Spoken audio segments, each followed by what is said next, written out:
नमस्कार एवं जय हिंद बच्चों। आज हम करेंगे दो बैलों की कथा।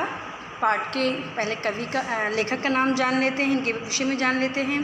प्रेमचंद को कलम का सिपाही तथा कथा सम्राट के नाम से जाना जाता था। उनका वास्तविक नाम धनपत राय था।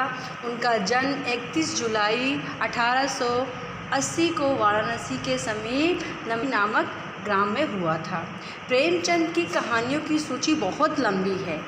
इन्होंने लगभग 300 से भी अधिक कहानियाँ लिखी हैं, जो कि मानसरोवर नामक ग्रंथ में संकलित हैं। उनके द्वारा रचित प्रमुख उपन्यास हैं, जैसे गोदान, कर्मभूमि, गबन, सेवा सदन, प्रेम आश्रम,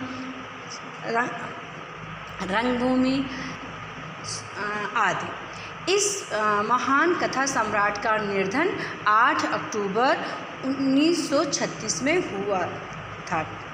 ठीक है बच्चों, अब जानते हैं इनके द्वारा जो कहानी है दो बैलों की कथा, उसे समझते हैं। यह कहानी पशुओं के प्रति हमारे व्यवहार, मानवीय मूल्यों को झकझोरने वाली कहानी है। पशु भी हमारे प्यार के भूखे होते हैं, वे भी हमारी तरह सोचते समझते हैं। यही संदेश यह कहानी हमें दे रही है। इस कहानी के जरिए हम यही।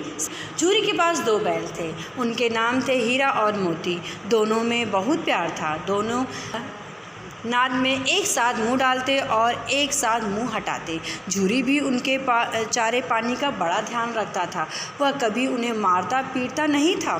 इस कारण दोनों बैल भी झूरी को बहुत प्यार करते थे। झूरी की पत्नी का भाई गया दोनों बैलों को अपने साथ गांव ले जाने लगा।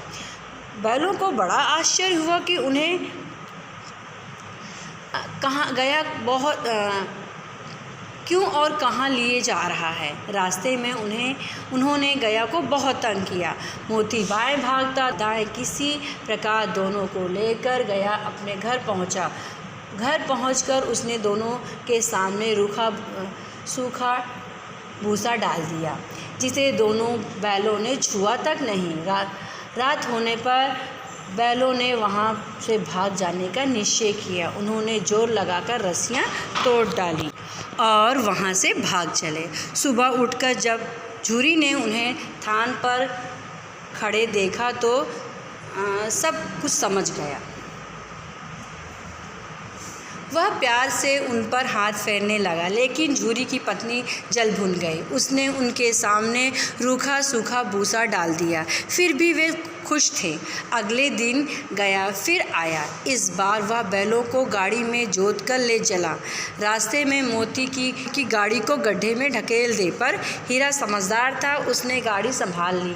दोनों जैसे तैसे गया के घर पहुँचे। अब गया ने हीरा और मोती से वहाँ बहुत सख्त काम लेना शुरू किया।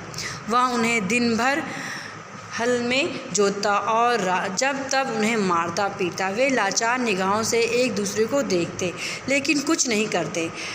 गया के घर में उसकी एक छोटी लड़की रहती थी। वह रात में चुपके से उन्हें रोटियां खिलाती थी। दोनों बैल उसके प्यार के आगे अपमान और मार भूल जाते। एक दिन मोती रस्सी तोड़ने का प्रयास कर रहा था कि वह लड़की वहां आई और उसने दोनों बैलों को खोल दिया। दोनों वहां से भाग निकले। थोड़ी देर बाद जब गया को पता चला तो वह उन बैलों के पीछे दौड़ा, पर उन्हें पकड़ ना सका। अब हीरा और मोती आज़ाद थे। रास्ते में हीरा और मोती को एक सांड मिला। वह उनको लपका तो हीरा और मोती के होश उड़ गए। भागना बेकार था, इसीलिए दोनों ने साहस से काम लिया।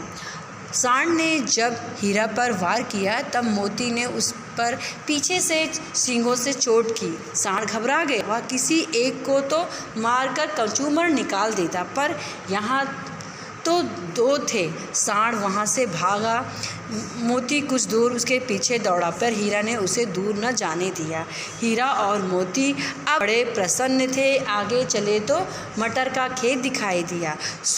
भूख तो लगी रही थी। हरी हरी मटर देखकर उनकी भूख और तेज हो गई। वे खेत में घुस गए और मटर खाने लगे। अभी पेट भरा भी न था कि खेत के रखवालों ने उन्हें ओर से घेर कर पकड़ लिया और कांजी हाउस में बंद करवा दिया। हीरा और मोती ने देखा कि कांजी हाउस में और भी कई जानवर थे, यहाँ कहाँ आ फंसे। उन्होंने सोचा बात हुई। मोती ने हीरा से कहा, अगर दीवार तोड़ दी जाए तो बाहर निकलना आसान हो जाएगा। फिर उसने सींगों से दीवार गिराने का प्रयत्न किया। थोड़ी सी दीवार गिर गई। दीवार में रास्ता बनते ही पहले घोड़ियाँ भागी, फिर भैंसें और बकरियाँ। मोती ने गधों को भी सींग मार मार कर भगा दिया। उसने हीरा से भी भाग चलने को कहा, पर हीरा ने मना कर दिया। इस प्रकार हीरा मोती कांजी हाउस में ही रुके रहे। सुबह होने पर कांजी हाउस वालों ने हीरा और मोती को नीलाम कर दिया। नीलामी में सबसे ऊंची बोली बोलकर एक व्यापारी ने उन्हें खरीद लिया। वह दोनों को अपने गांव की ओर ले चला। मार खाते खाते और भूख सहते सहते दोनों बहुत कमज़ोर हो चुके थे। वे चुपचाप व्यापारी के लगे। अचानक उन्हें रास्ता आगे जाना पहचाना लगा तो न जाने कहाँ से दम आ गया। वे दोनों तेज़ी से भागे, आगे आगे बैल और पीछे पीछे व्यापारी। जब तक वह उन्हें पकड़े तब तक दोनों बैल अपने घर पहुंच चुके थे। बैलों को वापस देखकर झूरी को बड़ी खुशी हुई। वह उनसे लिपट गया। इतने में व्यापारी भी वहां आ पहुंचा। मोती ने आओ न देखा न ताओ, वह व्यापारी पर झपटा।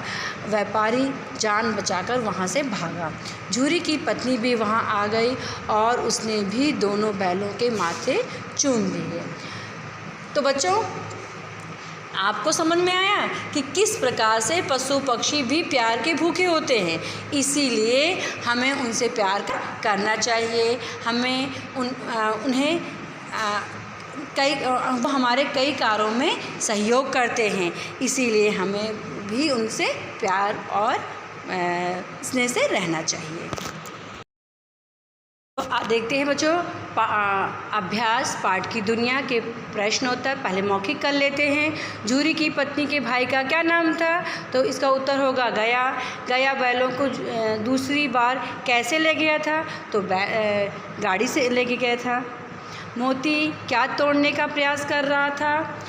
तो मोती रस्सी तोड़ने का प्रयास कर रहा था। खेत के रखवालों ने हीरा और मोती को पकड़कर क्या किया? बच्चों, इसका उत्तर होगा खेत के रखवालों ने हीरा और मोती को पकड़कर कांजी हाउस में बंद करवा दिया था। व्यापारी पर कौन झपटा था? व्यापारी पर मोती झपटा था। झूरी के बैलों के क्या नाम थे? तो झूरी प्रश्न 2 लिखित हैं। झूरी के बैलों का नाम था हीरा और मोती। प्रश्न ख, हीरा और मोती ने रास्ते में गया को किस प्रकार तंग किया? तो रास्ते में हीरा दाएं भागता तो मोती बाएं भागता। इस प्रकार से गया को रास्ते में दोनों ने तंग किया। गया दोनों बैलों के साथ किस प्रकार का व्यवहार करता था? तो गया दोनों बैलों के साथ बहुत ही ज़्यादा व्यवहार करता था। उनका सूखा भूसा डालता था और जब तक उन्हें मारता पीटता था। दोनों बैल किसके प्यार के आगे अपना अपमान और मार भूल जाते थे और क्यों? दोनों बैल गया की छोटी बेटी के प्यार के आगे अपना मार और अपमान भूल जाते थे, क्योंकि वो रात को उन्हें प्यार से रोटियां खिलाती थी। हीरा और मोती जब मटर के खेत में घुस गए तब क्या हुआ? हीरा और मोती जब मटर के खेत में घुस गए तो खेत के रखवालों ने उन्हें मारा पीटा और कांजी हाउस में बंद करवा दिया। अब देखते हैं बच्चों प्रश्न नंबर 3 है, पाठ के अनुसार इन घटनाओं का क्रम लिखिए। पहले में होगा रास्ते में बैलों ने गया को तंग किया। दूसरा होगा मोती रस्सी तोड़ने लगा। तीसरा है हीरा और मोती ने सांड को भगा दिया। और चौथा होगा व्यापारी जान बचाकर भागा। चौथा होगा मोती ने कांजी हाउस की दीवार तोड़ दी। और पांचवा है व्यापारी जान जाकर क्या हुआ था ना अंत में। फिर देखते हैं योग्यता विस्तार। योग्यता विस्तार में जो ये किया जाएगा आपकी कॉपी में करेंगे। तो हम देखते हैं भाषा की दुनिया जो बहुविकल्प में रस्सी का बहुवचन क्या होगा बच्चों, तो रस्सियाँ। खा देखिए इनमें से शुद्ध शब्द क्या है, तो इनमें से शुद्ध शब्द जो है दीवार। बा घर का समानार्थी शब्द भवन होगा। आज़ाद का विलोम गुलाम। वे लाचार निगाहों से एक दूसरे को देखते हैं में विशेषण शब्द है लाचार। प्रश्न 2 आओ देखा ना ताओ एक मुहावरा है जिसका अर्थ होता है बिना कुछ सोचे समझे। इसी तरह से कुछ और मुहावरे दिए गए हैं जैसे का हाथ फेरना यानी प्यार करना, होश उड़ जाना यानी बहुत घबरा जाना, जल भुन जाना ईर्ष्या होना, दम आना हिम्मत आना। प्रश्न 3 देखिए दिए गए शब्दों के 2-2 अर्थ लिखिए। चारा का अर्थ होता है उपाय या जानवरों का भोजन। हल का अर्थ होगा समाधान या खेत में जोतने वाला औजार। वार का होता है अर्थ हमला और दिन। भाग का है दौड़ना हिस्सा। प्रश्न 4 दिए गए शब्दों के लिंग लिखिए। गाय स्त्रीलिंग, घोड़ी स्त्रीलिंग, बकरी स्त्रीलिंग, गधा पुल्लिंग, बैल पुल्लिंग और पत्नी स्त्रीलिंग। बच्चों जो रचना के संसार के जो प्रश्न हैं ये कॉपी में किए जाएंगे। और